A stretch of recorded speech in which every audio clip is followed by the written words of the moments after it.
Hello po sa lahat. Sa bidyong ito, ipapakita ko po sa inyo kung ano yung nangyayari sa aso ninyo, sa mga alaga ninyo na nagkaroon ng seizure or pangingisay.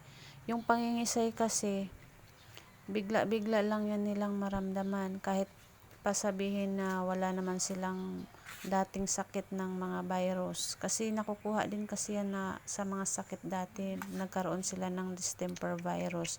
Pero kahit hindi nila naranasan yon, maaari pa rin magka-seizure yung ating mga alaga or pangingisay.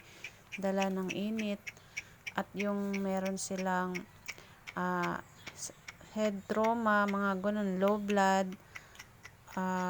mababang sugar, so mga toxin sa katawan. So dito guys, nanginginig po yung aming alaga na si Max, na black dog po. Nanginginig siya. Kanina tumayo siya nung nagising siya, natulog siya, tapos tumayo siyang bigla, nagising. Gusto niyang tumakbo pero hindi niya magawa kasi naninigas yung paa niya, nagpapadel yung paa niya. Nalalaglag siya sa sahig, kaya kailangan ilayo natin siya sa, halimbawa sa hagdan, para hindi siya mahulog. Kailangan natin silang alalayan. At syempre, kapag first time itong mangyari sa kanila, nagpapanik tayo.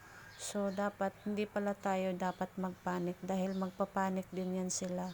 Mas lalos lalala yung sitwasyon nila.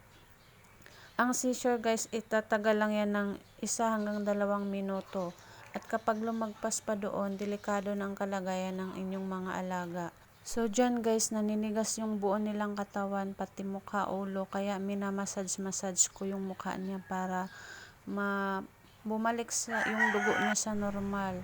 Kaya ayan, medyo umaano na yung kalagayan niya. Hindi na nagtumutulo yung laway niya.